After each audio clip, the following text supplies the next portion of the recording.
Bismillahirrahmanirrahim. Assalamu alaikum, dear students. Today we are going to discuss the topic X-rays, types of X-rays, the properties of X-rays, and the uses of X-rays. X-rays are actually the electromagnetic radiation of high frequency, wave number, and energy, and these are shorter wavelength.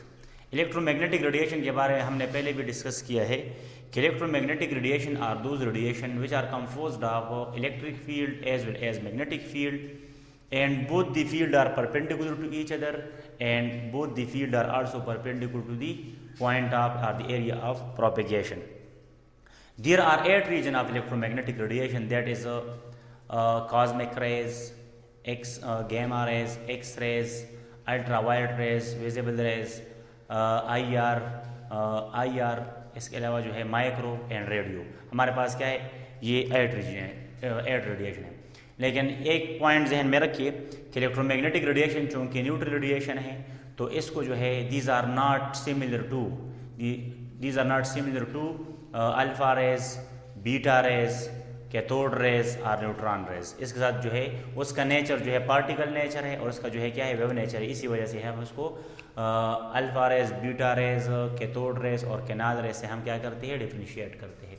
सो देखिए how X rays are produced. X ray किस तरह 1895 में W.C. रोटजन, ये एक German physicist था और ये जो है actually he was studying the properties of X rays, cathode rays के प्रॉपर्टीज़ को स्टडी करते थे. और कैथोड रेज के प्रॉपर्टी में हमने ये भी पढ़ा है कि जब हम हाई एनर्जेटिक कैथोड रेज ले और इससे हम किसी मेटल को टारगेट करें तो ये कैथोड रेज जो है मेटल के इनर्शियल इलेक्ट्रॉन को नॉकआउट करते हैं और इसके रिजल्ट में जो नए रेज प्रोड्यूस होते हैं उसको हम क्या कहते हैं, एक्स रेज कहते हैं.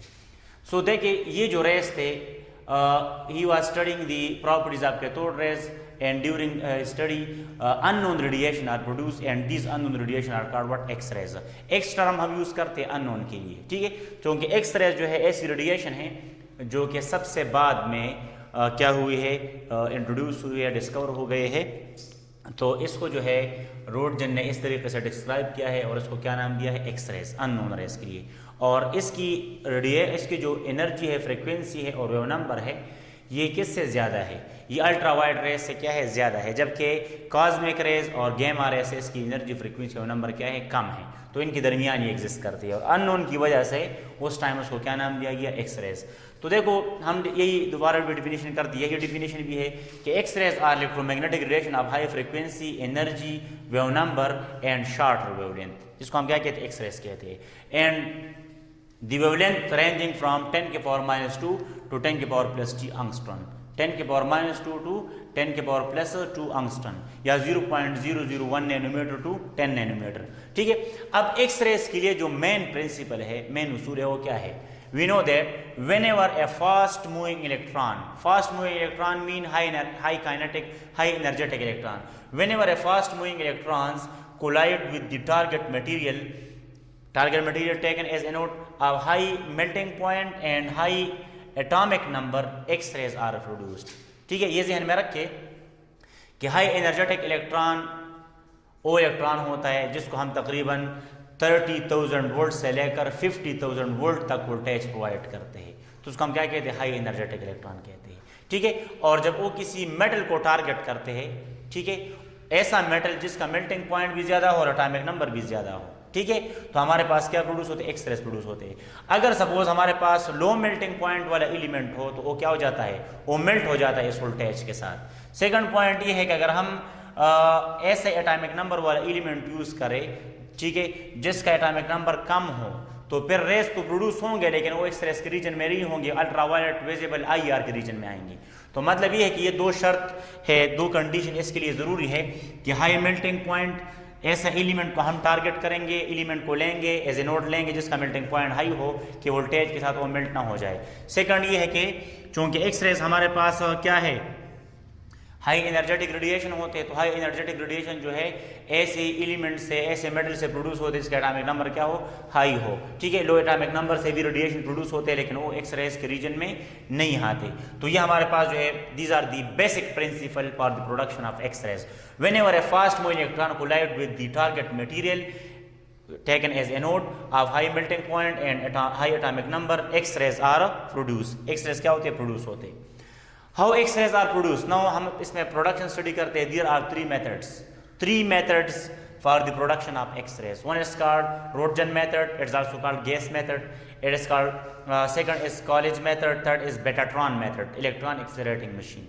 ये ध्यान में रखिए कि ये जो तीन मेथड हम इधर डिस्कस करते हैं, ये तीन मेथड जो है ये किस चीज़ पे डिफरेंट है। ये जो है actually source of cathode rays के बेस पे डिफरेंट है। सोर्स ऑफ कैथोड रेज कुछ इसमें ऐसे करते हैं जिस तरह रोटजन मेथड है, पहले जो है इससे पहले बुक्स में जो है ना इस तरह डिस्कस किया है। गैस मेथड भी कहते हैं कि हम ट्यूब के अंदर गैस यूज़ करते हैं और इसी गैस को आयनाइज करते हैं, इलेक्ट्रॉन इजेक्ट करते हैं, वही इजेक्ट इलेक्ट्रॉन को एक्सेलरेट करते हैं और इससे एनोड को टारगेट करते हैं, ठीक है। सेकंड कॉलेज मेथड में हम जो है मोस्टली क्या करते हैं, हम एक हीटिंग फिलामेंट लेते हैं, हीटिंग फिलामेंट से इलेक्ट्रॉन प्रोड्यूस करते हैं, कैथोड रेज प्रोड्यूस करते हैं। बेट्रॉन मेथड से जो इलेक्ट्रॉन हमारे पास प्रोड्यूस होते हैं उसको एक्सेलरेट किया जाता है। तो मतलब ये है कि इन तीनों मेथड्स में जो है ना सिर्फ ये किस चीज़ पे डिफर है, it is differ by source of cathode rays. Cathode rays के सोर्स पे क्या है डिफर होते हैं। बाकी कैथोड रेज जब मेटल को टारगेट करते हैं तो वही एक्स रेज प्रोड्यूस करते हैं, चाहे वो रोटजन मेथड में हो, कॉलेज मेथड में हो या बेट्रॉन मेथड में हो। इसमें हम रोटजन मेथड WC रोटजन मेथड हम इसमें डिस्कस करते हैं। रोटजन मेथड में ये पूरा जो है डायग्राम एक स्पेशली डिज़ाइन डिस्चार्ज ट्यूब आपके सामने मैंने बनाया है, आप ज़रा देखिए इसको। इसमें आप देखिए पहले आप इसकी कंस्ट्रक्शन स्टडी करें। देखो ये हमारे पास इस साइड पे एनोड है और एनोड को 45 डिग्री हॉरिजॉन्टल के 45 डिग्री पे सेट किया गया है, ठीक है। सेकंड ये है हमारे पास कैथोड है, ये कनकेव कैथोड है, नेगेटिवली चार्ज है, ठीक है। एनोड और कैथोड को वोल्टेज सोर्स के साथ कनेक्ट किया गया है और वोल्टेज सोर्स कितना प्रोवाइड करते हैं, 30,000 से लेकर 50,000 वोल्टेज ये प्रोवाइड करता है। 30,000 से लेकर 50,000 तक ये वोल्टेज प्रोवाइड करता है। ये हाई वोल्टेज सोर्स है, बैटरी है, ठीक है। इसी के साथ जो है वैक्यूम पंप है जो कि प्रेशर को क्या करते हैं, रिड्यूस करते हैं 0.001 mmHg। These are the optimum condition 30K to 50K volt and 0.001 mmHg pressure. This is the optimum condition for the production of X rays, ठीक है। ये ऑप्टिमम कंडीशन हो गया। इसके अलावा जो है ये ध्यान में रखे कि कनकेव कैथोड लिया गया है कि ये जो है कनकेव इस लिया गया है कि it can easily focus the electron on the cathode on the anode. It can easily focus the electron on the anode, कि ये आसानी से इलेक्ट्रॉन को जो है एनोड के ऊपर फोकस करे। सेकंड ये है कि इसको 45 डिग्री मतलब इस पर क्यों सेट किया गया है, तो 45 डिग्री इसलिए सेट किया गया है कि चूँकि एक्स रेज भी न्यूट्रल रेडिएशन है और एक्स रेज भी स्ट्रेट लाइन में ट्रेवल करते, बाउंस बैक होते, तो इसकी डायरेक्शन को चेंज करने के लिए जो है ना इसको जो है 45 डिग्री पे सेट किया गया है कि ये दोबारा जो है जिस साइड से जिस डायरेक्शन से कैथोड रेज आते हैं ये उसी साइड पे न जाए, फिर इसको हम आसानी से डिटेक्ट नहीं कर सकते। तो इधर नीचे डिटेक्टर लगाया गया होता है और वो क्या करते हैं, इस रेज को क्या करते हैं, डिटेक्ट करते हैं। तो इसी वजह से इसको 45 डिग्री पे क्या किया गया है, सेट किया गया है। अच्छा, अब इसका मैकेनिज्म क्या है, मैकेनिज्म इसका ये है कि जब ये वोल्टेज प्रोवाइड किया जाता है तो ये जो कैथोड है ये हीट अप हो जाता है और इससे इलेक्ट्रॉन रिलीज हो जाते हैं। तो इसी प्राइस को हम क्या कहते हैं, this price also called thermo ionic emission. इसको हम क्या कहते हैं, थर्मो आयनिक एमिशन कहते हैं। थर्मो आयनिक एमिशन के रिजल्ट में इलेक्ट्रॉन हाई एनर्जेटिक इलेक्ट्रॉन जो है कैथोड से इजेक्ट होते हैं और ये इसी एनोड को जो मेटल होता है, मेटल का कोई भी एलिमेंट जिस तरह हमारे पास एल्यूमिनियम है, गोल्ड है, कोई भी एलिमेंट है, इसको क्या करते हैं, टारगेट करते हैं और उसके टारगेट की वजह से जब वो टारगेट हो जाता है तो उसे इलेक्ट्रॉन नॉकआउट करते हैं और एम्प्टी स्पेस क्रिएट करते हैं, या सिंपल इसको टारगेट करते हैं तो इसके रिजल्ट में हमारे पास एक्स रेज प्रोड्यूस होते हैं। लेकिन मैं दोबारा रिपीट करता हूँ कि ये जो एलिमेंट हम लेते हैं, ऐसा एलिमेंट जिसको हम एज ए एनोड लेते हैं, उसका मेल्टिंग पॉइंट भी ज़्यादा होता है, उसका जो है एटॉमिक नंबर भी क्या होता है, हाई होता है। ये ध्यान में रखें कि जो हमारे पास कैथोड है तो कैथोड हम हीटिंग फिलामेंट लेते हैं, मोस्टली हम टंगस्टन लेते हैं। टंगस्टन ऐसा एलिमेंट है जो कि आसानी से हीट अप हो जाता है और इलेक्ट्रॉन को क्या करते हैं, प्रोड्यूस करते हैं। अब हम आते हैं टाइप्स ऑफ एक्स रेज में। ये तो हमने सैंपल इरोजन मेथड को डिस्कस किया कि हम 30,000 वोल्टेज से लेकर 50,000 वोल्टेज 0.001 mmHg प्रेशर प्रोवाइड करते हैं। जब वोल्टेज प्रोवाइड करते हैं तो कैथोड जो है वो हीट अप हो जाता है, उससे इलेक्ट्रॉन नॉकआउट होते हैं। वो हाई पोटेंशियल की वजह से उसकी इलेक्ट्रॉन की एनर्जी ज़्यादा होती है। वही हाई एनर्जेटिक इलेक्ट्रॉन जब एनोड को हिट करते हैं तो उसके रिजल्ट में एक्स रेज प्रोड्यूस होते हैं। अभी एक्स रेज दो तरीके से प्रोड्यूस होते हैं, उसको हम जरा डिस्कस करते हैं। टाइप्स ऑफ एक्स रेज में हम आते हैं, one is called continuous X rays and second one is called characteristic X rays. तो मैंने इसमें आप देखिए कोई थ्योरी नहीं लिखी है, थ्योरी जो है मैं जुबानी एक्सप्लेन करता हूँ, बाकी मैं आपको कंसेप्ट क्लियर कराने के लिए जो है मैंने डायग्रामेटिकली डिस्कस किया है। इधर एक को हम कहते हैं कंटिन्यूस एक्स रेज, सेकंड को हम क्या कहते हैं कैरेक्टरिस्टिक एक्स रेज। इन दोनों के रिजल्ट में हमारे पास रेज प्रोड्यूस होते हैं। कंटिन्यूस एक्स रेज किस तरह प्रोड्यूस होते हैं ये जहन में रखे कि the continuous rays X rays are not produced due to the ejection of inner electron of the metal। ये ज़हन में रखें कि मेटल के इनर इलेक्ट्रॉन की एजेक्शन की वजह से कंटिन्यूस एक्स रेज प्रोड्यूस नहीं होते, but the continuous rays X rays are produce due to the deflection of high energetic electron, deflection toward the nuclei of an atom. उसी की वजह उसके रिजल्ट में हमारे पास क्या होते हैं, जो एक्स रेज प्रोड्यूस होते हैं उसको हम क्या कहते हैं, कंटिन्यूस एक्स रेज कहते हैं। देखें कंटिन्यूस एक्स रेज वो एक्स रेज होते हैं जो इलेक्ट्रॉन जब हाई एनर्जेटिक इलेक्ट्रॉन से हम किसी मेटल को टारगेट करते हैं और वो जो है वो क्या काज करते हैं, वो डिफ्लेक्शन शो करता है न्यूक्लियाई के साथ, न्यूक्लियाई मेटल के साथ, और उसके रिजल्ट में जो रेज प्रोड्यूस उसको हम क्या कहते हैं, कंटिन्यूस एक्स रेज कहते हैं। कैरेक्टरिस्टिक एक्स रेज ऐसे होते हैं जब हम हाई एनर्जेटिक इलेक्ट्रॉन से किसी मेटल को हिट करते हैं और वही हाई एनर्जेटिक इलेक्ट्रॉन के तोड़ जो है मेटल से इलेक्ट्रॉन को नॉकआउट करते हैं और उसके रिजल्ट में जो रेज प्रोड्यूस होते हैं उसको हम क्या कहते हैं, एक्स रेज कहते हैं। तो देखो ये डिफरेंस है कंटिन्यूस में और कैरेक्टरिस्टिक एक्स रेज में। देखो मैं आपको डायग्रामेटिकली समझाता हूँ कि जब हम हाई एनर्जेटिक इलेक्ट्रॉन जिसकी स्पीड एक्सेलरेशन जो है OV1 से हम इसको रिप्रेजेंट करते हैं, जब हम इससे किसी मेटल को टारगेट करते हैं तो पहले इसकी energy frequency wave number high होती है और ये शॉर्ट वेवलेंथ होते हैं। जब ये चूंकि इसके ऊपर नेगेटिव चार्ज है, मेटल के न्यूक्लियाई के ऊपर पॉजिटिव चार्ज है, इधर डेफिनेटली अट्रैक्शन है, अट्रैक्शन की वजह से ये डिफ्लेक्शन शो करता है। तो ये ध्यान में रखे कि जब इलेक्ट्रॉन इसी मेटल से जो है ये पास होता है तो इसकी जो इनिशियल जो वेलोसिटी है वो जो है वो बाद की वेलोसिटी के बराबर नहीं होती। इसकी इनिशियल वेलोसिटी जो है इसकी एनर्जी क्या होती है, ज़्यादा होती है, और बाद की जो वेलोसिटी है या एनर्जी है वो क्या होती है, कम होती है, रिटार्डेशन होती है। ठीक है, तो ये ध्यान में रख के जब इलेक्ट्रॉन जो है इससे पास होता है तो इधर डिफ्लेक्शन की वजह से इसकी स्पीड में कमी आती है, और जब हमारे पास स्पीड में कमी आती है तो उसके रिजल्ट में रिटार्डेशन होती है, मीन रिटार्डेशन, और उसके रिजल्ट में हमारे पास एनर्जी रिलीज होती है, और एनर्जी रिलीज होती है in the form of X rays. देखो इधर मैंने लिखा है कि speed of electron is reduced due to deflection toward nuclei of metal, and this is called what, retardation. इस प्रोसेस को हम क्या कहते हैं, रिटार्डेशन कहते हैं। एंड एनर्जी इसमें क्या होती है, इसकी एनर्जी इसमें एनर्जी रिलीज होती है, और वो energy in the form of X rays के फॉर्म में रिलीज होती है, एक्स रेज के फॉर्म में क्या होती है, रिलीज होती है।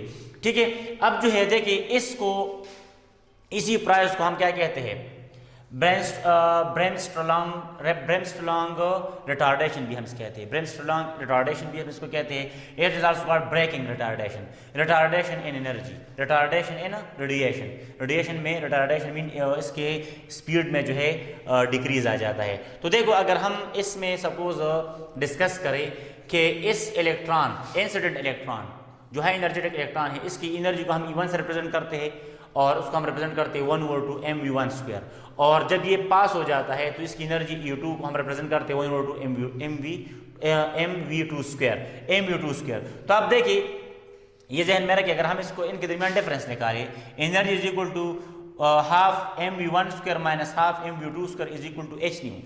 एनर्जी डिफरेंस में हमारे पास एनर्जी रिड्यूस होती है, और ये क्या है, इस कार्बन एक्स रेज, इसको हम क्या कहते हैं, एक्स रेज कहते हैं।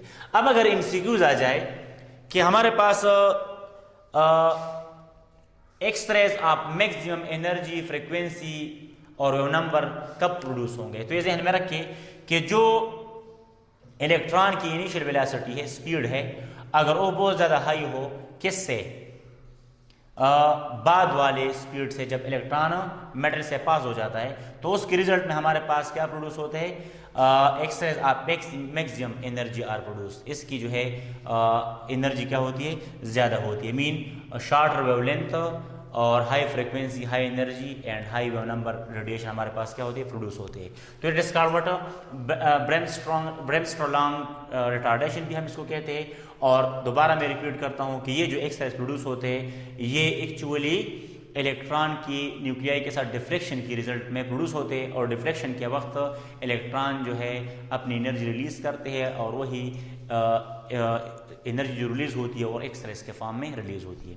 सेकंड जो टाइप है that is called what, characteristic X rays. That is called what, characteristic X rays को हम डिस्कस करते हैं। तो कैरेक्टरिस्टिक एक्सरेज किस तरह प्रोड्यूस होते हैं, देखो मैंने डायग्रामेटिकली आपको समझा रहा हूं कि जब हाई एनर्जेटिक इलेक्ट्रॉन किसी मेटल एलिमेंट को टारगेट करता है तो वो जो है इनर शेल से इलेक्ट्रॉन को अपने साथ क्या कर लेते हैं, नॉक आउट कर लेते हैं। क्या करते हैं, नॉक आउट कर लेते हैं। और नॉक आउट के रिजल्ट में उसी इनर शेल में स्पेस वैकेंसी क्रिएट हो जाती है। उस वैकेंसी को फिल करने के लिए इलेक्ट्रॉन हाई एनर्जी लेवल से लो एनर्जी लेवल में आता है। जब इलेक्ट्रॉन हाई एनर्जी लेवल से लो एनर्जी लेवल में आता है तो एनर्जी इमिट करता है, और वो एनर्जी उनकी जो फ्रीक्वेंसी है, वेवलेंथ है या वेव नंबर है, वो एक्सरेज के रीजन में आता है। ठीक है, तो हम कहते हैं कि when high energetic electron hit the metal element it can knock out the electron from the inner shell and create vacancy. Electron from high energy level move down to fill the space in inner shell, and energy emitted that is called what, X-rays. उसी energy को emitted X-rays को, energy emitted radiation को हम क्या कहते हैं, X-rays कहते हैं। तो इसी वजह से it is also called inner shell transition। इसको हम क्या कहते हैं, inner shell transition। देखिए इलेक्ट्रॉन अगर पहले शेल से नॉक आउट हो जाता है और सेकंड से, थर्ड से, फोर्थ से इलेक्ट्रॉन आता है तो उसके रिजल्ट में भी एक्सरे प्रोड्यूस होते हैं। इलेक्ट्रॉन अगर सेकंड शेल से नॉकआउट होता है तो थर्ड से, फोर्थ से, फिफ्थ से इलेक्ट्रॉन जो है नीचे आता है और उसकी वैकेंसी को फिल करता है तो उसके रिजल्ट में भी एक्सरे प्रोड्यूस होता है। इस तरह अगर इलेक्ट्रॉन थर्ड शेल से नॉकआउट हो जाए तो फिर हमारे पास क्या होता है, फिर हमारे पास फोर्थ से, फिफ्थ से या सिक्स इलेक्ट्रॉन नीचे आते हैं, उसको फिल करते हैं। तो ये ध्यान में रख के इसको इनर शेल ट्रांजिशन इसलिए भी कहते हैं कि अगर हमारे पास इलेक्ट्रॉन सपोज फोर्थ शेल से नॉकआउट हो जाए, फिफ्थ से या सिक्स से नॉकआउट हो जाए तो उसके रिजल्ट में एक्सरेज प्रोड्यूस नहीं होते। उसके रिजल्ट में मतलब ये है कि वो फिर एक्सरेज के रीजन में नहीं आता। वो जो रेडिएशन हमारे पास इमिट होते हैं वो या तो एक्सरेज से शॉर्टर वेवलेंथ होते हैं या एक्सरेज से लॉन्ग वेवलेंथ होते हैं। अब ऐसी एलिमेंट्स भी है जिसमें एक ही शेल है, तो एक ही शेल से जब इलेक्ट्रॉन सपोज हाइड्रोजन है या हीलियम है तो उसके रिजल्ट में भी एक्सरेज प्रोड्यूस नहीं होते। वजह यह है कि फिर इलेक्ट्रॉन किधर से आएगा, मतलब इसके रिजल्ट में, मतलब कैरेक्टरिस्टिक एक्सरेज जो है कैसी स्पीशीज में प्रोड्यूस नहीं होती, ऐसी स्पीशीज में जिसमें एक शेल हो उसमें कैरेक्टरिस्टिक एक्सरेज प्रोड्यूस नहीं होते। बाकी दूसरे रेज तो प्रोड्यूस हो सकते हैं जिसको हम क्या कहते हैं, कंटिन्यूस एक्सरेज भी उसमें प्रोड्यूस हो सकते हैं। ठीक है, तो ये एक एमसीक्यू भी बन सकता है कि characteristic X rays are limited to those element which have shell greater than one, जिसमें शेल जो है एक से ज्यादा हो उसमें कैरेक्टरिस्टिक एक्सरेज प्रोड्यूस होते हैं। और continuous X rays are produce in elements which have one shell, two shell, three shell and so on. ठीक है, अब हम आते हैं देखिए इन एक्सरेज की मुख्तलिफ टाइप्स हम डिस्कस करते हैं। एक्सरेज की मुख्तलिफ टाइप्स है, K types of X rays, L type of X rays and M type of X rays. लेकिन देखो मैं आपको पहले कंसेप्ट समझाता हूँ कि देखो हाई एनर्जेटिक इलेक्ट्रॉन या कैथोड रेज ने मेटल को टारगेट किया और इसने इनर शेल से इलेक्ट्रॉन को क्या कर दिया, नॉकआउट किया। अब सपोज के शेल से नॉकआउट कर दिया, एल से इलेक्ट्रॉन आता है, एम से आता है या एन से आता है। इस तरह सेकंड से नॉकआउट किया, एम से आता है, एन से आता है या ओ से आता है। इस तरह एम से नॉकआउट हुआ तो एन से इलेक्ट्रॉन नीचे आते हैं, ओ से आता है, पी से आता है। तो इसके रिजल्ट में जो रेस प्रोड्यूस होते हैं उसको हम क्या कहते हैं, कैरेक्टरिस्टिक एक्सरेज कहते हैं। These are called what, characteristic X rays. अब इसमें हम के सीरीज को स्टडी करते हैं, के सीरीज टाइप ऑफ एक्सरेज। देखिए के सीरीज टाइप ऑफ एक्सरेज में ये है कि इलेक्ट्रॉन जो है, the electron must be knock out from the first shell, from the K shell. ठीक है, फिर जब इलेक्ट्रॉन के शेल से नॉकआउट होता है तो एल से के में, एम से के में या एन से के में आते हैं। जब इलेक्ट्रॉन एल से के में ट्रांजिट करता है तो उसके रिजल्ट में K alpha type of X rays, M से के में तो के बीटा टाइप, एन से के में तो K gamma type of X rays produce होते हैं। लेकिन ये ध्यान में रखिए कि K gamma are more energetic, have high frequency, high wave number and shorter wavelength, while K alpha is less energetic, have low frequency, low wave number and longer wavelength. तो इसका ऑर्डर मैंने लिखा है कि K gamma are more energetic as compare to K beta and K alpha. इसी तरह second point के हम तरफ आते हैं, सेकंड पॉइंट की तरफ हम आते हैं, इसको हम क्या कहते हैं, एल सीरीज कहते हैं। एल सीरीज में हम ये डिस्कस करते हैं कि electron must be knock out from the L subshell, L shell. Electron जो है एल शेल से नॉक आउट होता है। तो एल शेल क्या है, सेकंड शेल है। तो जब इलेक्ट्रॉन सेकंड शेल से नॉक आउट होता है तो थर्ड से फोर्थ से फिफ्थ से इलेक्ट्रॉन नीचे आ सकता है और उसके रिजल्ट में रेस प्रोड्यूस होते हैं। तो अगर इलेक्ट्रॉन एम से एल में तो इसको हम एल अल्फा, एन से एल में तो एल बीटा, ओ से एल में तो एल गामा, इसको हम क्या कहते हैं, L series type of X rays कहते हैं। और इसकी रीजन भी मैंने देखो इसका ऑर्डर भी देखा है कि L gamma is a high energetic, high frequency and high wave number and of shorter wavelength, while alpha is a low energy, low frequency, low wave number and of longer wavelength. तो L gamma, L beta and L alpha हमारे पास क्या है, ये order बनता है। ठीक है, दिस इज ऑर्डर, ये हमारे पास बनता है। इस तरह M series type of X rays are those X rays in which electron from the transition from the metal must be knocked out from the M shell, from the third shell से knocked out होता है। तो फिर fourth से fifth से या six electron नीचे transit करता है। जब इलेक्ट्रॉन फोर्थ से थर्ड में मीन एन से एम में तो इसको हम क्या कहते हैं, M alpha type of X rays कहते हैं। ओ से एम में M beta type of X rays कहते हैं। पी से एम में तो एम गामा। इसका भी ऑर्डर मैंने दिया है, एमसीक्यूज के लिए इंपॉर्टेंट है। M gamma is greater than M beta and alpha.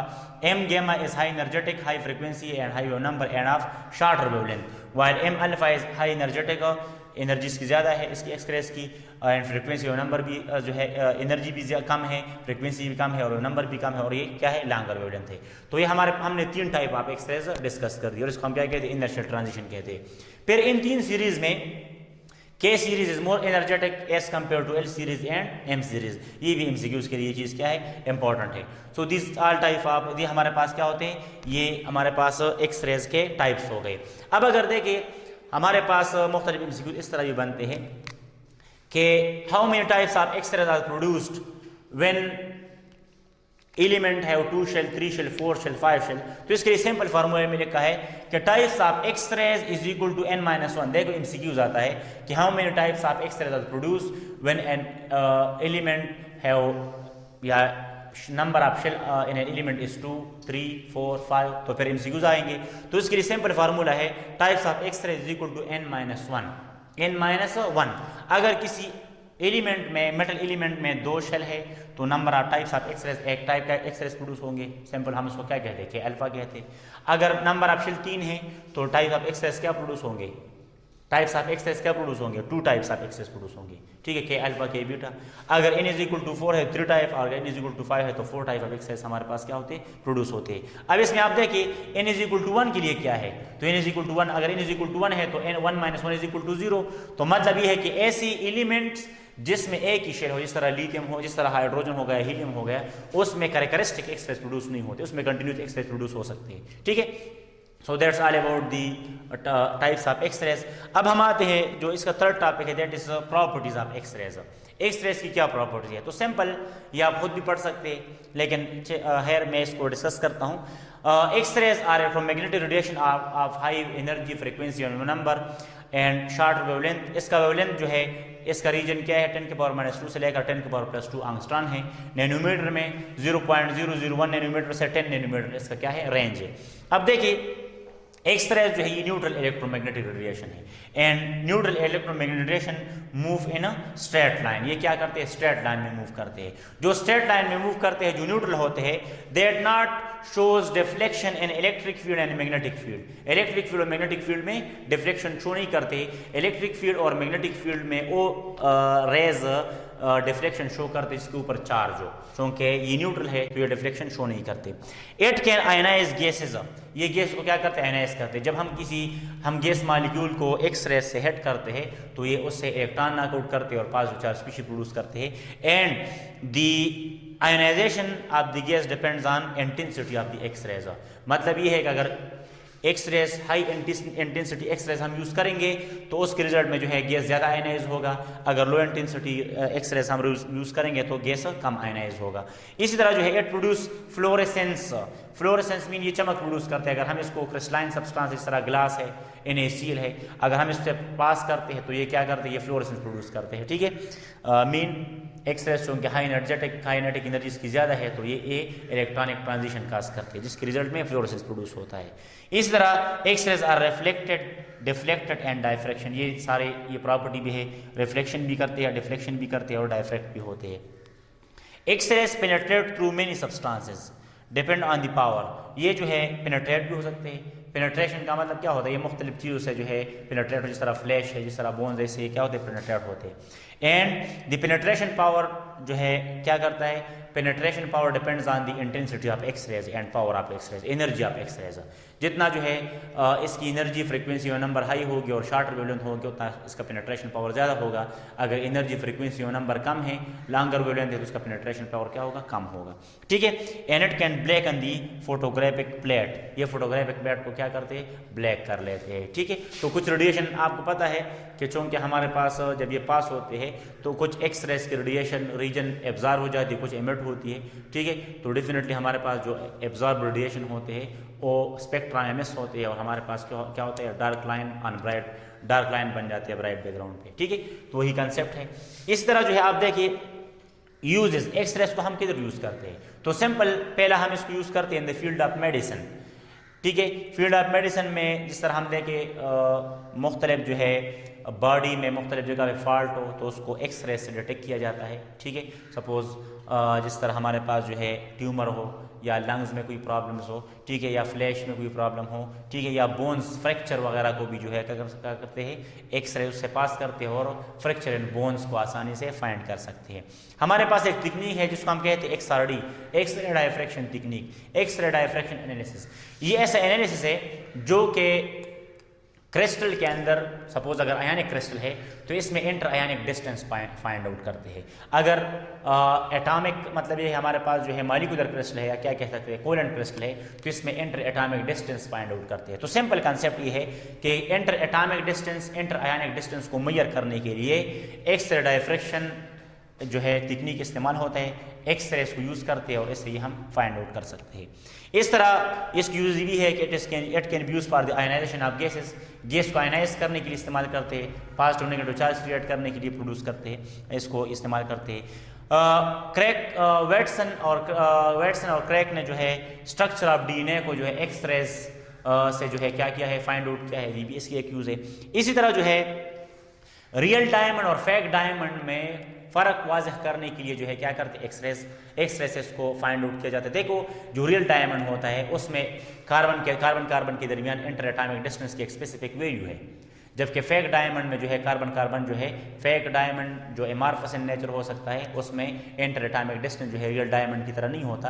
तो जब एक फेक डायमंड से एक्सरेस पास की जाती है तो हमारे पास उधर इसका जो है डेटा आ जाता है, उस डेटा को रियल डायमंड के डेटा के साथ कंपेयर करते हैं और इस तरह हम फेक डायमंड और रियल डायमंड को आपस से डिफ्रेंशिएट कर सकते हैं। इस तरह फिनिश गुड्स का मतलब ये है जितनी भी हमारे पास एयरक्राफ्ट है, जेट्स है, ठीक है, या मिसाइल्स वगैरह होते हैं, या जो हमारे पास मुख्तलिफ ऐसे कंपनी जो कार्स वगैरह बनाते हैं, तो जब ये बिल्कुल प्रोडक्ट बन जाता है, ये चीज़ें बन जाती है तो उसको इससे एक्सरेस पास करते हैं। एक्सरेस पास करते हैं तो मुख्तलिफ तरीके मुख्तलिफ रीज़न के लिए पास करते हैं। एक तो ये है कि इनके जो है कोई कहीं जो है फ्रैक्चर कहीं जो है वो ना हो, गैप ना हो, इसके अलावा जो है बबल्स ना हो, इसके जो पेंट्स हो इसके अंदर बबल्स ना हो, तो उसको फाइंड करने के लिए जो है क्या करते हैं, एक्सरेज को यूज़ करते हैं। So that's all about X rays, production of X rays and types of X rays, uses and properties. Thank you very much, best of luck.